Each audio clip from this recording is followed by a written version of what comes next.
meio-dia, a gente começa o Bem-Estar nessa segunda-feira falando da forte chuva que atingiu São Paulo e também toda a região metropolitana desde ontem às 6 horas da tarde até às 4 horas da manhã. Nesse momento ainda chove fraco em alguns pontos da capital paulista e o que a gente está vendo agora são imagens gravadas agora há pouquinho em São Bernardo, na região de Rude Ramos. Pessoas ilhadas em cima dos telhados esperando o resgate do Corpo de Bombeiros, que é feito com botes, porque o único jeito de se locomover por esses bairros que estão completamente alagados é esse. A gente vê aí cachorros sendo resgatados, pessoas que ainda estão presas dentro de casa. Muita gente hoje não conseguiu chegar ao trabalho, muita gente ficou presa em diversos lugares, em supermercados, em shoppings, em sorveterias. E essas são imagens do Corpo de Bombeiros aí com um cestinho resgatando as pessoas. A gente vê ali um buraco no telhado, quer dizer, algumas telhas que quebraram. E os bombeiros estão fazendo isso ao longo de toda a madrugada, de toda a manhã. Pessoas que saíram por esse buraco no telhado, a única maneira de saírem de casa nesta manhã de segunda-feira na Grande São Paulo. Para vocês terem uma ideia, nessa região aí do Grande ABC, em alguns pontos choveu 143 milímetros. Isso significa 143 litros de água em cada metro quadrado.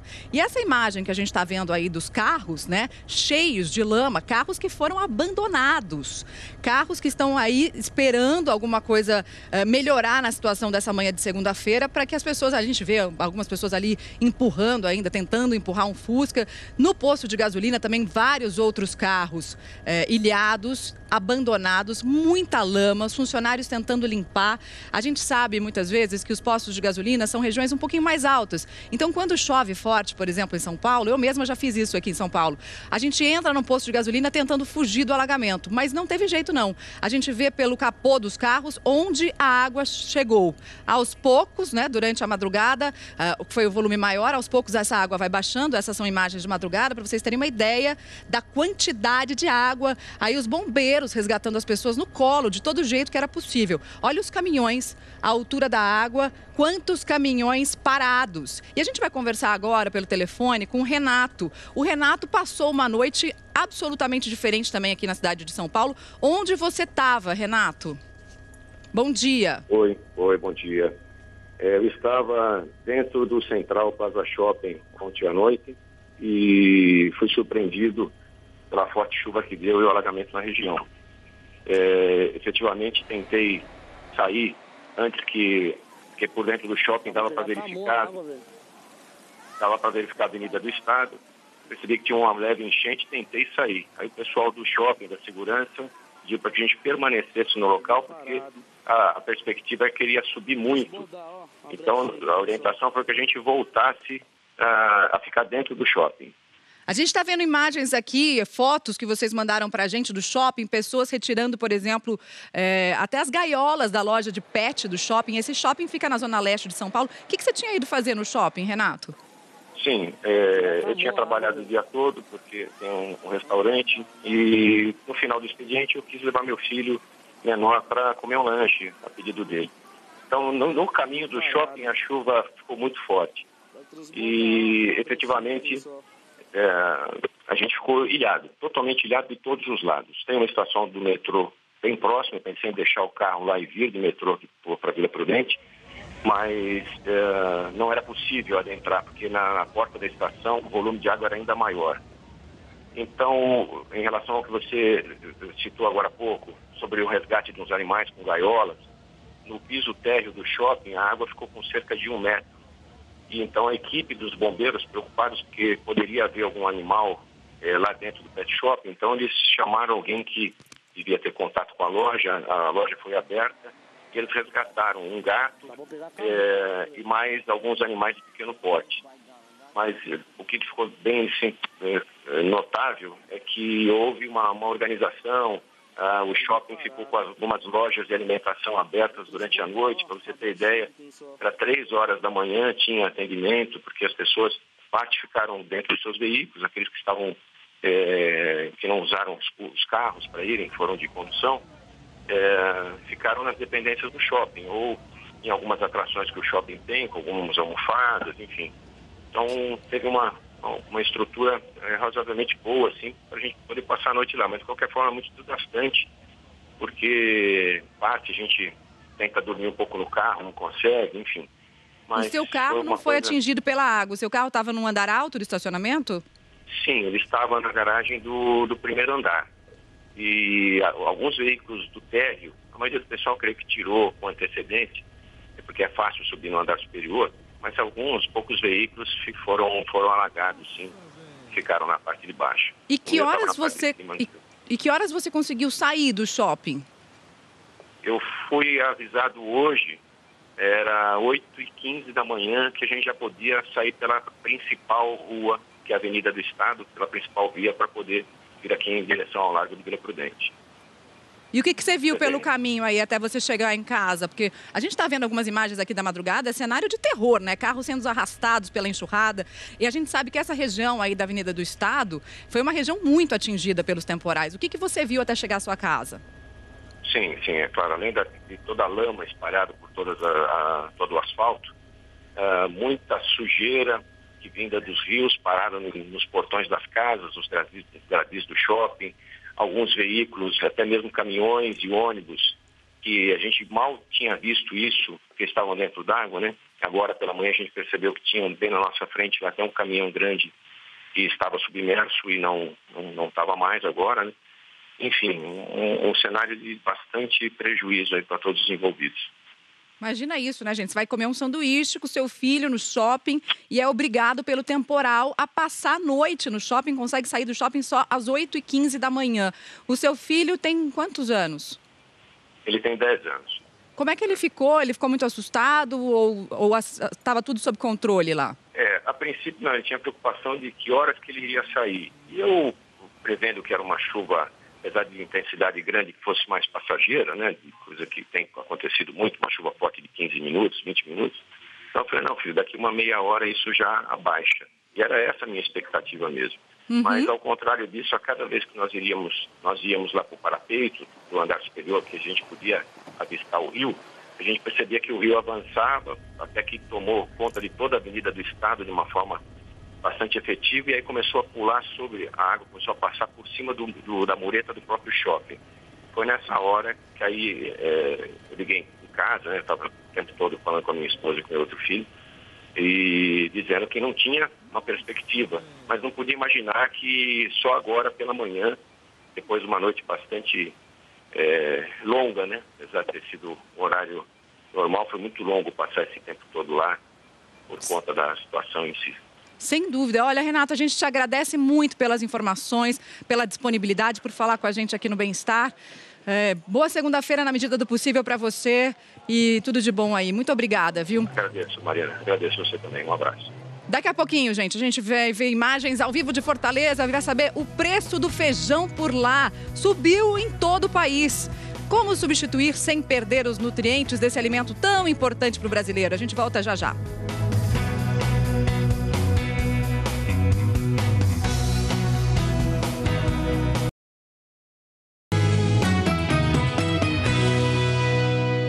Você que acompanha o Bem-Estar, com certeza já percebeu que o feijão está mais caro, né? Vamos fazer contato com a Aline Oliveira, que está em Fortaleza, no Ceará. Aí aumentou muito, né, Aline? Bom dia.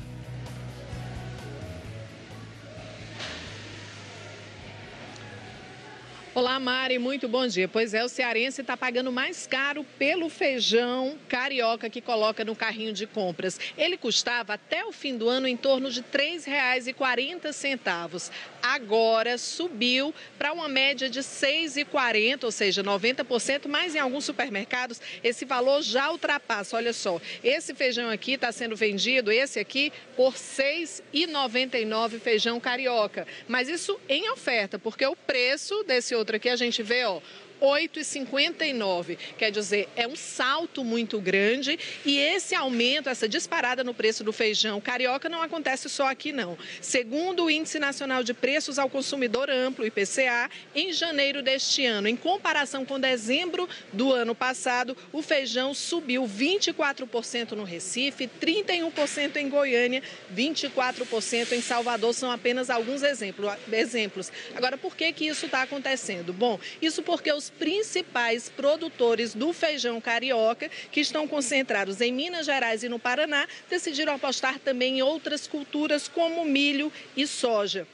o que fez aí desabastecer o mercado nacional. A queda na colheita foi de 1,5%. A nova colheita deve acontecer somente entre abril e maio, e aí é quando deve normalizar. Até lá a expectativa é que aumente ainda mais, Mariana. Obrigada, Aline. Eu não sei você, mas eu tô sentindo falta do feijãozinho, porque não dá para ficar sem, né, feijão. Natália Simonier tá aqui com a gente, nutricionista. Bem-vinda. Obrigada. Como é que dá para substituir o feijão, se é que dá, por alguma coisa tão boa quanto e mais barata? Bom, apesar do aumento, o preço ainda está mais em conta do que os substitutos. O que vale é pesquisar. Então, a gente pode dar uma olhadinha na lentilha, no feijão branco, feijão fradinho, grão de bico, soja, ervilha. Então, a dica é pesquisar. E o que tiver um preço mais barato, a gente busca a opção. Agora a gente vai ver uma reportagem da Valéria Almeida para entender que os alimentos industrializados podem ser mais naturais do que a gente pensa. Tomate, frutas, café, leite. Como fazer tudo isso durar mais? Qualquer alimento tem água em sua composição e ela acelera reações bioquímicas, microbiológicas, químicas. E pela retirada da água, a gente consegue fazer com que o produto tenha uma durabilidade muito maior. Sem água, o tomate vira extrato ou polpa. As frutas, secas ou geleia. O café solúvel e o leite, pó. Tudo feito em processos simples, só que em grande escala. Toda essa linha aqui são tachos, que a gente chama de tachos encamisados, e que, na verdade, substituem a panela que existe dentro da casa da gente. Eu posso fazer geleia, doce em massa, molho. O aquecimento é feito por vapor, sem o fogo do fogão de casa. O produto tem muito menos agressão no processo térmico e eu tenho um produto com uma qualidade melhor, cor melhor, sabor melhor.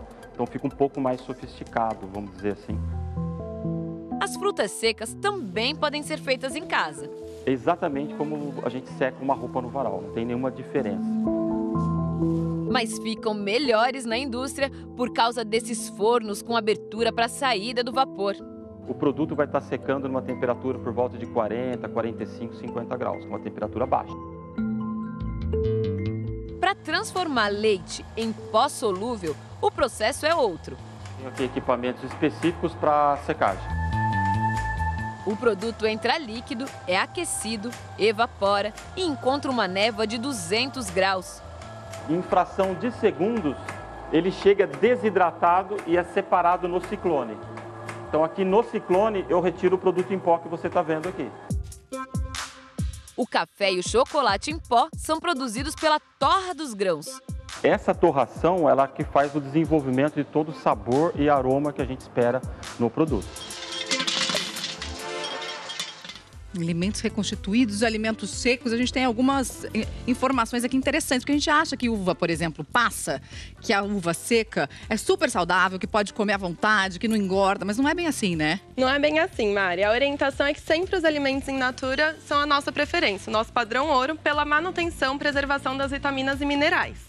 A uva passa, ela tem também esses minerais, mas mais concentrados. Por isso que a gente vê a diferença no tamanho da porção. Então, a dica é prestar atenção, usar como uma opção saudável, porém, atenção na quantidade. Vale para o tomate seco também, que é uma delícia na salada, mas olha a diferença calórica entre um tomate cru, que tem 21 calorias em 100 gramas, e no tomate seco, muito mais, né? Sim, aí o cuidado a gente consegue ver melhor, porque se a gente pensar a quantidade que a gente comeria dele fresco, a gente não transfere para o desidratado. Então, é uma opção saudável, porém, atenção à quantidade. Obrigada pela sua presença aqui no Bem-Estar, viu, Natália? Foi um prazer.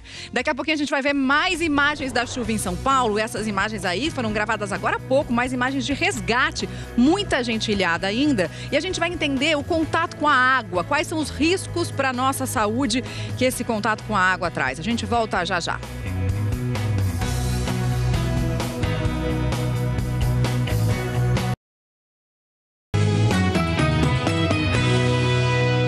A A gente volta com informações ao vivo da chuva em São Paulo. Chuva que ficou concentrada entre as 6 da tarde de ontem e as 4 da madrugada de hoje. A gente vê imagens gravadas agora há pouquinho em São Bernardo, onde as pessoas fizeram buracos no telhado, tiraram algumas telhas, que essa foi a única maneira encontrada pelos moradores para que elas pudessem ser resgatadas pelo Corpo de Bombeiros. Aí, desse jeito que a gente está vendo. Olha que situação, porque bairros inteiros estão alagados. O Corpo de Bombeiros já confirmou 7 mortes, 4 delas aconteceram em Ribeirão Pires, na Grande São Paulo. E ainda há muitos bairros alagados, tanto na região do Grande ABC, quanto aqui na cidade de São Paulo. Olha aí a situação dessa mãe com 2 filhos pequenos em cima do telhado, esperando o resgate do Corpo de Bombeiros e a casa, completamente alagado.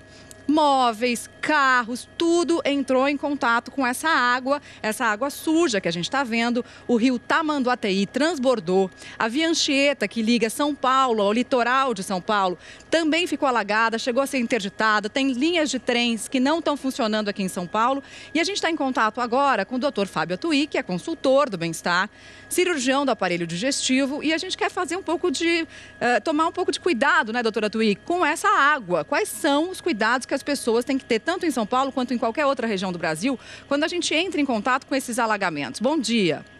Bom dia, Mariana. Bom dia a todos. Com essa tragédia acontecendo, a gente pensa nas consequências disso na vida de cada uma dessas pessoas. É uma tragédia, né, Mariana? Sem dúvida. Em relação a depois que essa água começar a baixar, a maneira como as pessoas vão voltar para a sua vida, como elas podem evitar problemas de saúde relacionados a esse horror, coisas que a gente passa pela cabeça. A primeira coisa que passa pela cabeça é que essa água contaminada pode estar contaminada com peixe de rato, pode causar leptospirose. Então, as pessoas que entrarem em contato com a água da enchente, se nos primeiros dias tiverem febre, tiverem calafrio, tiverem dor de cabeça, dor muscular, é importante procurar um serviço de saúde, porque pode tratar e pode diagnosticar a leptospirose, uma doença importante, pode ter consequências graves. Então vamos repetir os sintomas: febre, dor de cabeça, esses são sinais de alerta. Dor de cabeça intensa, dor muscular. Agora, é claro que pode misturar, se você passa o dia todo molhado, você pode ter uma gripe também, pode ter você diminui a sua imunidade. Só o estresse dessa tragédia acontecendo já deixa a pessoa mais suscetível a outras infecções. Mas a gente não pode deixar de pensar na leptospirose por causa da água contaminada. Além disso, Mari, todos os utensílios da casa, caixa d'água, eu sei que as caixas d'água ficam altas, mas às vezes existem caixas d'água subterrâneas, os carros, a geladeira, os utensílios da casa vão estar sujos com essa água cheia de lama, com essa água contaminada. Então, o trabalho de limpeza da casa e de recuperação das coisas da casa depois da enchente é enorme. Pois é, a gente está vendo várias imagens aqui, a gente vê frutas, a gente vê geladeiras, a gente vê... Aliás, teve supermercados que ficaram também completamente alagados. Algumas pessoas, claro, vão tentar resgatar esses eletrodomésticos, vão tentar salvar a geladeira. Tem alguma coisa que pode ser feita para limpar essa geladeira depois, para que as pessoas não corram o risco de comer a comida que vai ser armazenada ali dentro? Ou essa geladeira tem que ser descartada? Não, eu acredito que não. Acho que ela tem que ser limpa, e ela pode ser limpa, bem limpa, com água, sabão, depois álcool por dentro, mas eu acho que a parte mecânica dela, a eletrônica dela, que é mais um problema mais de recuperar, né? Se estiver realmente mergulhada na água, é um problema muito grave, né, Maria? Agora, vamos dizer, um prato, uma colher, um talher, uma coisa, isso, se for bem lavado, é suficiente. Bem lavado, bem limpo, é suficiente. Não acho que precisa de muito mais do que isso. Lavar com hipoclorito ou com água sanitária, isso seria o melhor caminho para garantir essa higiene? Primeiro, a primeira lavagem teria que ser tirar o grosso, água, sabão. Depois poderia ser com hipoclorito, poderia ser até passar um pano com álcool nos utensílios. Eu acho que isso seria suficiente, porque não é uma contaminação também. Então intenso. Agora, quando a água descer, você tem que ver também que vai ter um aumento muito grande dos pernilongos, dos mosquitos, inclusive os mosquitos que transmitem a febre amarela, a dengue na região, porque a água sobe e com isso fica armazenada em pontos que a gente não imaginava. Então tem essa parte também, né? É uma tragédia humana, uma coisa terrível. Sem dúvida, mas a gente quer te agradecer muito, doutor Fábio, pela sua disponibilidade de falar com a gente aqui ao vivo no Bem-Estar nessa segunda-feira. Um bom trabalho para o senhor aí no seu consultório e a gente se vê em breve, tá bom? Se vê em breve, muito obrigado. Vamos torcer tudo para as pessoas poderem recuperar suas coisas e que não tenham mais vítimas. Vamos torcer para que o trabalho dos bombeiros, o trabalho da prefeitura dê resultado e melhore a vida dessas pessoas mesmo. Um abraço a todos. Abraço, doutor Fábio. Então, só para lembrar aí o cuidado com essa água, se tiver sintomas como dor forte no corpo, febre, dor de cabeça, há um risco de ter contraído leptospirose, que é a doença que a gente sabe que é passada pela água através do xixi do rato, então tem que ficar muito atento, não usar alimentos que tenham entrado em contato com essa água e limpar muito bem todos os utensílios domésticos, todas as panelas, geladeira, usando aí água sanitária e hipoclorito de sódio. Assim a gente se despede aqui no Bem-Estar nessa segunda-feira. Se cuida, gente. Vem aí o encontro com a Fátima Bernardes e a gente volta a se encontrar amanhã.